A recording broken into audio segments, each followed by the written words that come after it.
Hey guys, it's Imperial Silver here today. Today we're going to talk about the silver price in the stock market and gold, and if that's worth keeping an eye on, and what's kind of the pros and cons of various things with that. Um, and my answer will be at the end, kind of what's my end all be all. If you want to jump to the end, go ahead, but stick around for the explanation and what I kind of some things that will help you if you plan on keeping an eye on it.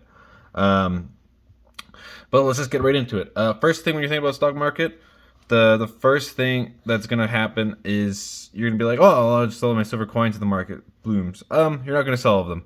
Rare coins like a 1903S. This is already a pretty expensive coin. This isn't gonna change too much. There's not gonna be a huge demand for these during that time. Rare coins aren't really gonna be something you're selling during this time. If it has a rarity, don't really think about it as something you sell. I know this sounds dumb, but it is something you have to consider. You might have like a ton of Morgan dollars, but if you want to sell half of them, because they're rare dates, and silver price goes up and it makes them, they don't jump up quite as much. That's something to keep in mind. They won't probably jump quite as fast as the other ones. Just because of how markets are during those times. Looking at the history of silver prices and when they boomed in gold, you got like the 70s there, with 74 kind of being the first little leap up, and then 79, 80 where it really boomed, and people were set like melting coins down like no tomorrow. This have been in 2011 also, not as extreme, but it was a big jump still, and they both kind of have come back and readjusted.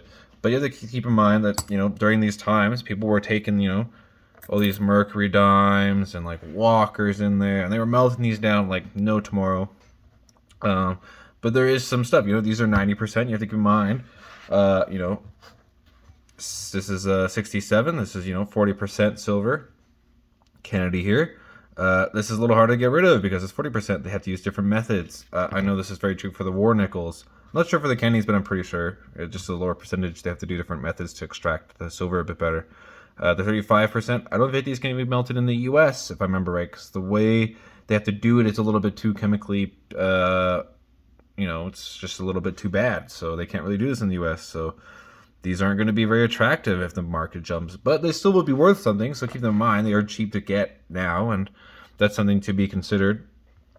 But it's something you should also consider. Should you maybe only stick to these then? That's something. If you're going to melt stuff, you got to decide what you're going to melt.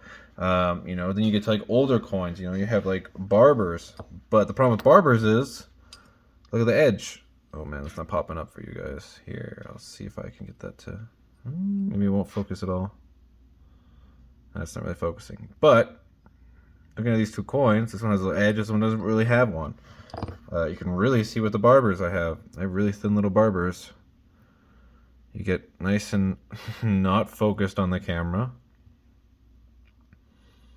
You can almost see in my hand. This barber is quite a bit thinner.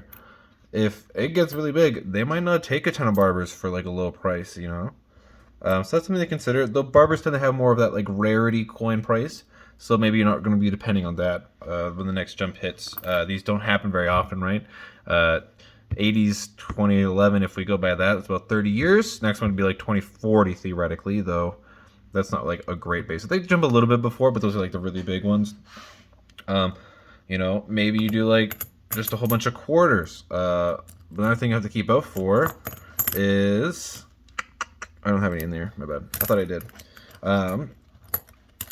Quarters are still nice. For Canada or something, some are foreign. This is kind of starting to go into the foreign area. In Canada in 1967, they made both 80% silver dimes and 50%. Well, what do you think? You're going to get a pretty 8% dime in Canada. If you can prove it's 80%, maybe you have, a fancy machine that can read it up. You're going to get paid for 50% silver price because no one's going to spend. If you bring in like a jar or like a couple pounds of 67 dimes, you're getting 50%.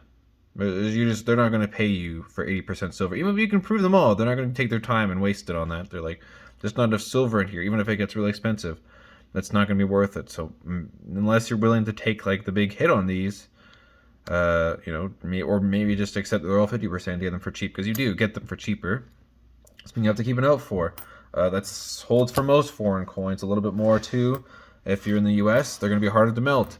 Just look at all these British coins, for example. So here we got one. This is 50%. Same with these. Most of these. Could you tell me which one off the top here? Not that. That's not one of them. Tell me, can you point out? There's two coins I think here that are higher percentages. Can you point them out? No, and neither will somebody, and no one's going to take time to do that. So they're going to do this. They're gonna. That's going to be a lot more likely. If I think guessing right, I think this one is 92.5 or 90%. I can't remember exactly. And this one is a higher percent, but this one is older, so this one's a little easier to identify. But that's something you gotta keep in mind, with foreign coins and just in general. They have weird percentages for foreign coins, so they're also kind of following the same percentages like war nickels.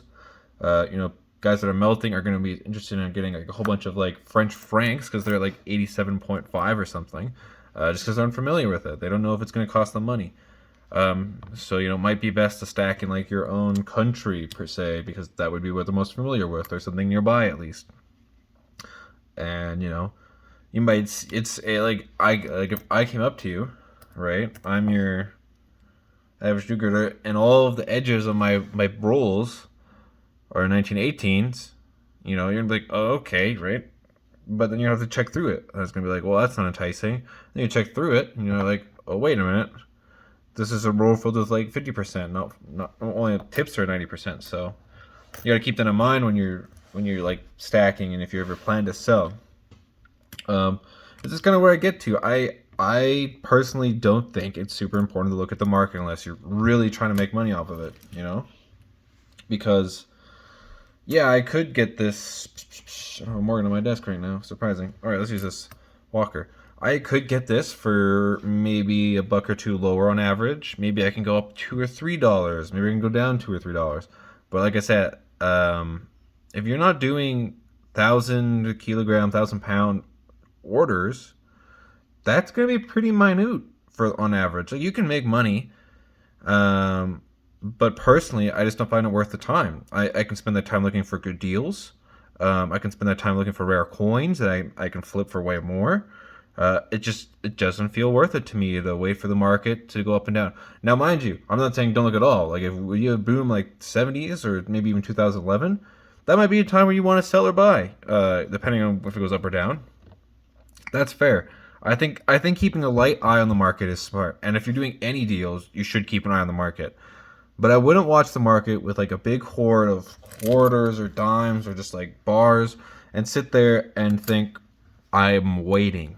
I just don't think it's worth it. You don't know if it's going to happen two months or 30 years like the last ones were. Do you want to wait till 2040 and look at every day, or do you want to check it like you can check it once a week, maybe check it like once a day, quick. If you're already looking at the stock market, why not? It's not hard. You can kind of roughly look at it. This is also only for physical. I'm not talking about like stock gold, which to be honest, I don't really think is a great investment, because I feel like the power of gold and silver is that you can hold it and keep it safe, but that's just me. But that's something you have to keep in mind, like, are you really trying to run them? Like, just get in the stock market. Like, you can do other stuff with the stock market. You don't have to run to the store and pay the premiums and all this. You can just do stocks. That's what I kind of think with it. Now, there is a couple other things I want to discuss with this, because I've seen a couple people go into two new categories. This is copper for the most part. These are my Canadian, mostly copper pennies. Copper is getting expensive these days. They don't make these Canadian pennies anymore. They're like 3 cents a piece. They're not worth a lot. Some people have started to stack these. I'm not specifically stacking them. I just kind of have them because I've got them from various things and I just haven't flipped them. There's an American stuck in here. Not all of these are, it's actually a pretty nice little build, actually. It's nicer than the one I have in my collection. It's kind of funny. So we'll switch that. Even though this has a nice tone, but, well, maybe I'll wait on that. But either way,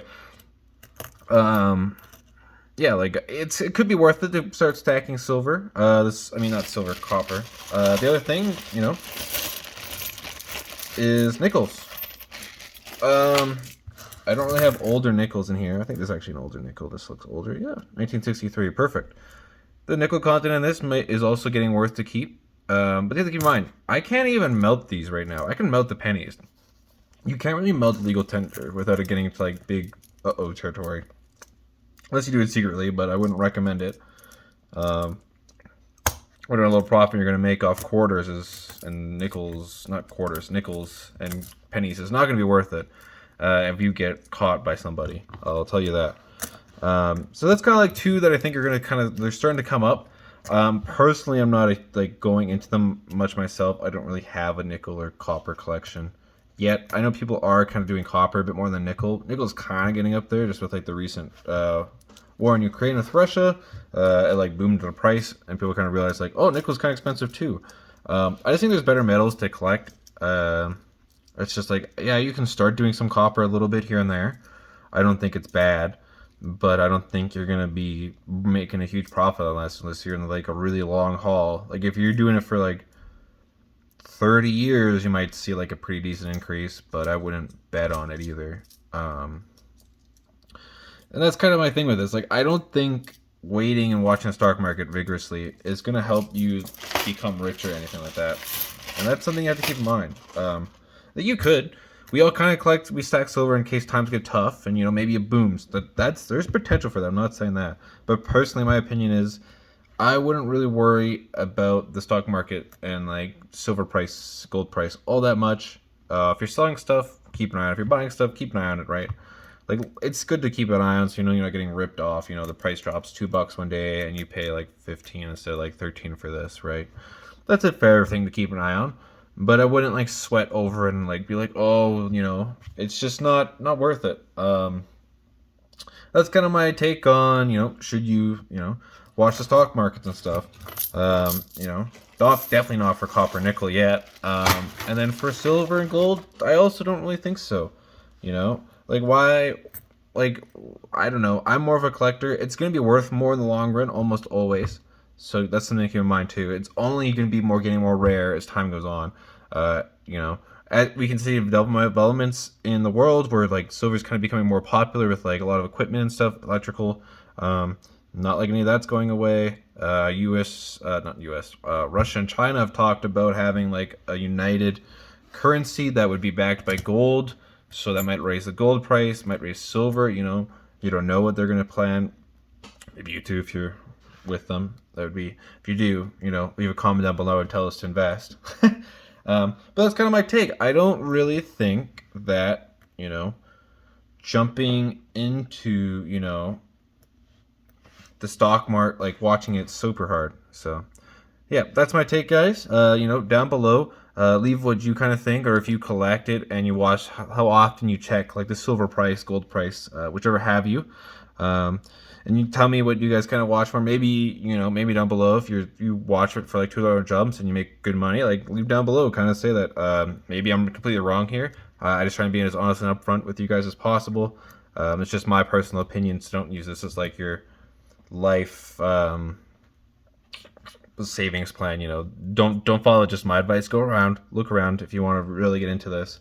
And yeah, also if you stayed around long enough, subscribe. I'd really appreciate it. We're getting close to 250 and I'm really thankful for that, guys. And also leave a like and share it to anybody that you think would like it. And until next time, guys, keep collecting.